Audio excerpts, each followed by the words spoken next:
देखो इसको, हाँ इसको देखो, इसका इस क्वेश्चन का सोल्यूशन हमने कर दिया है, एक बार फिर से देख लेते हैं। तो देखो the time period of oscillation of simple pendulum, यानी जो सिंपल पेंडुलम है, सिंपल पेंडुलम तो जानते होगे ना, है ना। तो ये सिंपल पेंडुलम जो है इसका कितना दिया गया, t इक्वल टू 2π√L/g। ठीक, मेजर्ड वैल्यू ऑफ L, यानी इसमें जो लेंथ आई है L, तो ये L यानी लेंथ कितना दिया दे रखा है, इसमें कितना दिया गया है 25 सेंटीमीटर, इसकी लेंथ कितना दिया गया है।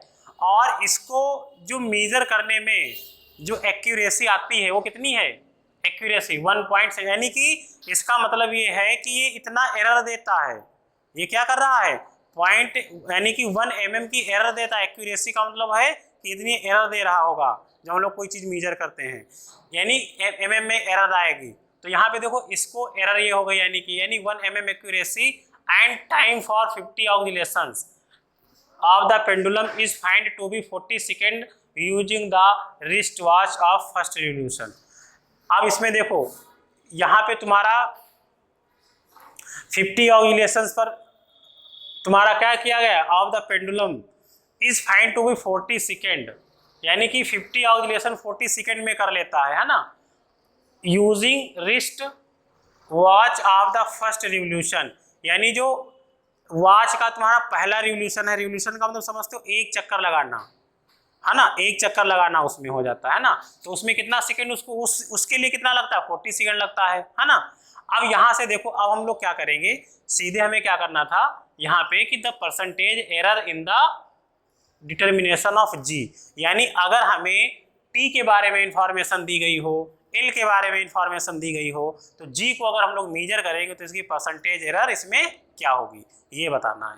तो देखो हमें पता है कि टाइम पीरियड जो निकालने का फार्मूला होता है कि जो नंबर ऑफ रिवोल्यूशन होते हैं और जितना उसमें टाइम लगता है, क्या होता है, जितना उसमें टाइम लगता है और जितने नंबर ऑफ रिवोल्यूशन होते हैं उसका रेशियो होता है टाइम पीरियड टी। तो टी इक्वल टू T/N हो जाएगा फार्मूला। अब यहाँ से देखो हमें दिया क्या था, ये गिवन है, हमें गिवन क्या था, T इक्वल टू 2π/L/g। जी में हमें परसेंटेज एरर निकालनी है ना, तो जी में परसेंटेज एरर निकालें तो यहाँ से स्क्वायर रूट हटाना पड़ेगा, तो स्क्वायर मैंने किया तो टी का स्क्वायर, इसका स्क्वायर, इसका स्क्वायर, यहाँ से रूट हट जाएगा स्क्वायर करने पर। जी में निकाला तो जी को मैंने यहाँ ले लिया, टी स्क्वायर को इधर नीचे भेज दिया, क्योंकि इसके जी के मल्टीप्लाई में बनेगा तो ये नीचे डिवाइड में आ जाएगा। फिर कुछ यहाँ पे थोड़ा मैथमेटिकल कॉन्सेप्ट है, नहीं समझ में आए तो अलग से बता देंगे।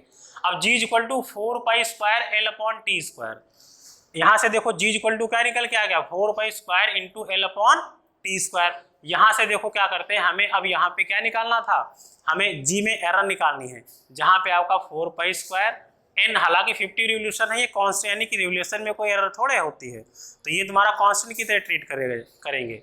तो यानी 4π², अब यहाँ से मैंने टी की वैल्यू भी रख दी, T/N रखी, तो देखो T/N जब यहाँ पे रखोगे तो T² है तो T²/N², ये डिवाइड का डिवाइड है तो ये ऊपर n चला गया, तो 4π²N² L/T²।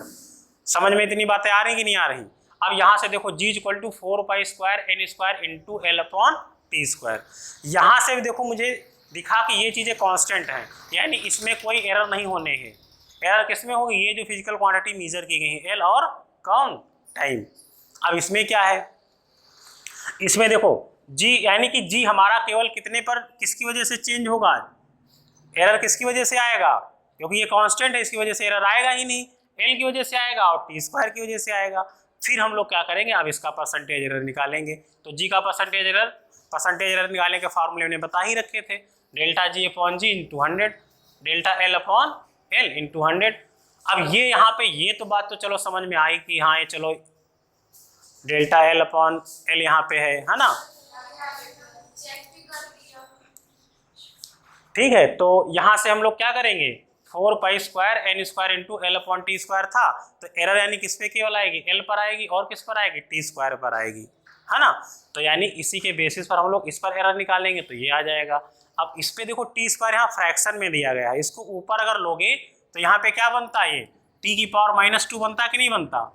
यानी यहाँ से हमें ये पता चलता कि G is directly proportional to L × T⁻²। ये बात आती। और हमेशा हमने बता रखा है कि अगर कभी भी एरर तुम्हें निकालनी हो हमेशा प्लस में तोड़ के निकाल ली जाएगी हर एक फिजिकल क्वांटिटी की। तो जब एल की निकालोगे, एल पे पावर तो कोई है नहीं, तो इसको हम लोग ऐसे रख लेंगे, डेल्टा एल अपॉन 100 कर लेंगे परसेंटेज एरर में। टी स्क्वायर पे निकालोगे तो -2, लेकिन एरर निकालते टाइम पे माइनस नहीं रखा जाएगा, हमेशा वो क्या रखा जाएगा, प्लस। पावर में कुछ भी भले क्यों ना हो, माइनस हो या कुछ भी हो, तो हमेशा प्लस ही रहेगा, लेकिन पावर जो नंबर होगा वो आएगा। तो आगे आ गया, तो डेल्टा टी अपॉन टी। अब देखो एक सेकेंड एक रिवोल्यूशन में एक इसका देखो टाइम के लिए क्या होगा, 1 सेकंड का क्या रखेंगे, यहाँ 40 सेकंड ले रहा टाइम, तो यहाँ पे डेल्टा टी 1 हो जाएगा, और डेल्टा टी कितना होगा, सॉरी यहाँ पे टी रहेगा, डेल्टा टी नहीं, तो टी इक्वल टू कितना हो जाएगा, 40 हो जाएगा।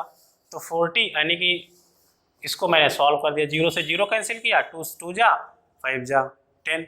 अब यहाँ से मैंने इसको भी कैंसिल कर दिया, 4 जा, इसको मल्टीप्लाई किया, प्लस कर दिया, तुम्हारा क्या निकल के आ गया, यानी जी में जो परसेंटेज एरर आएगा 5.4% आएगा।